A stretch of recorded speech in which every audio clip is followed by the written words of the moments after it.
Participation. I need you to get down in the comments and work with me.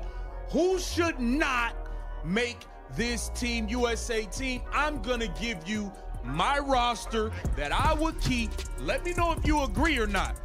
I want real participation on this one, so I need you in the comments with me. No safe answers. No polite takes. Just say it straight. Who should not make Team USA? I'm going to walk through the roster I would keep, explain why, and then I want you to tell me where you agree and where you think I'm wrong. This conversation matters because it challenges the way USA basketball has always operated. For decades, Team USA has leaned heavily on veterans, Olympic experience, and loyalty to players who have been part of past cycles. That approach worked when the talent gap between the United States and the rest of the world was massive. But that gap is shrinking fast. And the question now is whether experience should still matter more than current performance. Let's start with the easiest decision of all. Caitlin Clark should be the starting point guard for Team USA. No debate. No hesitation. She is the best thing to happen to women's basketball in years. Her impact goes beyond scoring. She controls the game, creates shots for others, stretches defenses, and raises the level of everyone on the floor. Leaving her off previous rosters made no sense then, and it makes even less sense now. Next to her in the backcourt, I have Jackie Young at shooting guard. Jackie brings balance. She defends at a high level, scores efficiently, and knows how to play without dominating the ball. That pairing gives Team USA spacing, pace, and control. That is the starting backcourt, period. Moving to the wing, I have Kahleah Copper starting at the 3. This isn't about hype. It's about production. Copper brings toughness, speed, defense, and scoring without needing plays drawn for her.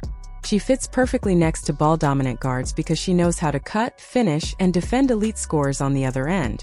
At the 4, I'm prioritizing versatility and athleticism. The modern international game isn't about slow post play anymore. It's about switching, running the floor, and defending multiple positions. That's why this roster looks different from past Team USA teams. At center, Aaliyah Boston is the anchor. She gives you size, positioning, touch around the rim, and defensive presence.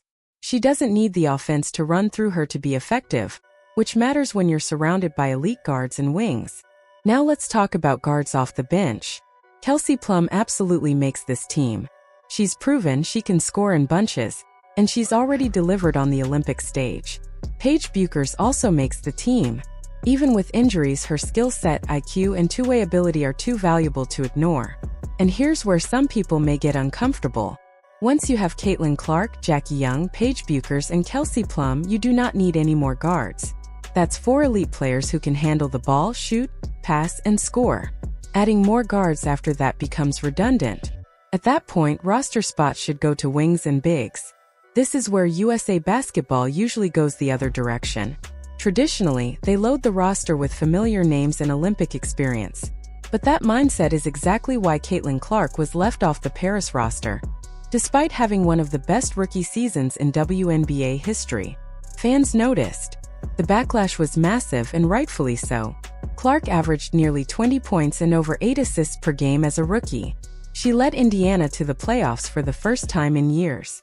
Meanwhile, some veterans made the roster while dealing with injuries or reduced roles. That decision made it clear that reputation mattered more than production. This roster flips that philosophy. Now let's talk about the bench frontcourt because this is where the real debate starts. I have Cameron Brink on this team. Yes, even with the injury, Brink represents the future of the position. She's mobile, she can defend guards on switches, protect the rim, and stretch the floor. She's not just a traditional post player, and that matters in international play. I also have Rickea Jackson as a wing option. She brings scoring, size, and athleticism. She can create her own shot and defend multiple positions, which is crucial in FIBA competition. As a backup big, I have Kiki Iriafen. She gives you energy, rebounding, and physical play without needing touches. That leaves one final roster spot, and this is where people are going to argue. Angel Reese makes my final 12. Let me be clear about why.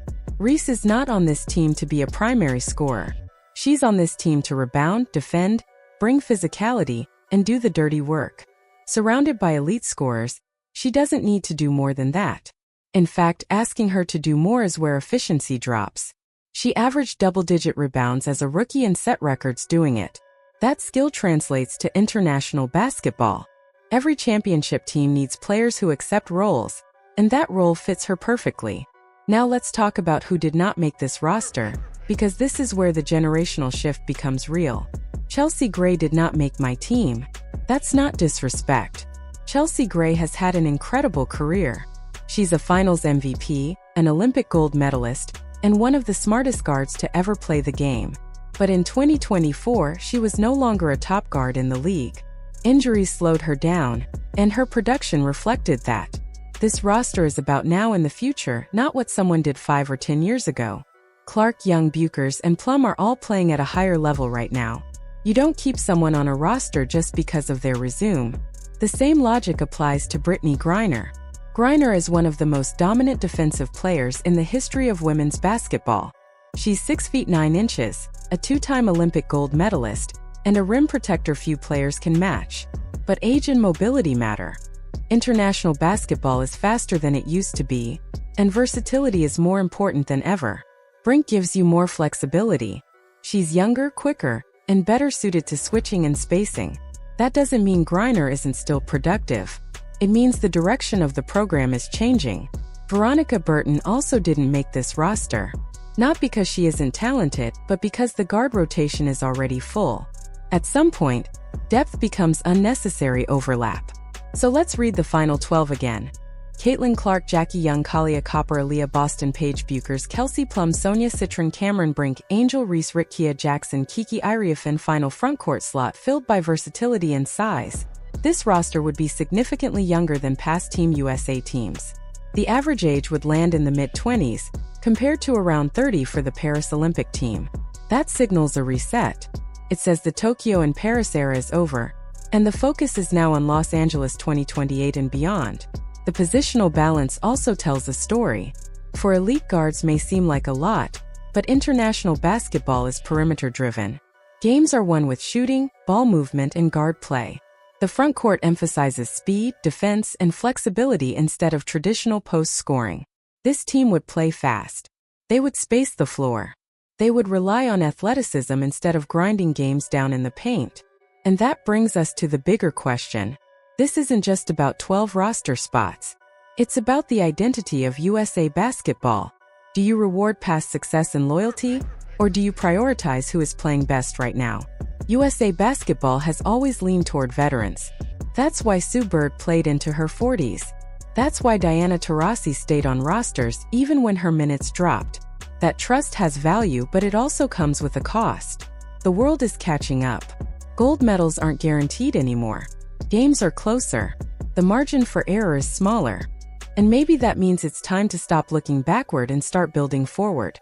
Leaving Caitlin Clark off the Olympic roster changed the conversation. Her games drew massive viewership. Some WNBA games featuring Clark rivaled or exceeded Olympic basketball ratings. The message sent by leaving her out was bad, both competitively and publicly. This roster corrects that. So now I want to hear from you. Who would you cut? Who would you keep? Who doesn't belong on Team USA anymore, and who deserves a shot? Get in the comments and tell me straight. No safe takes. Let's talk about it.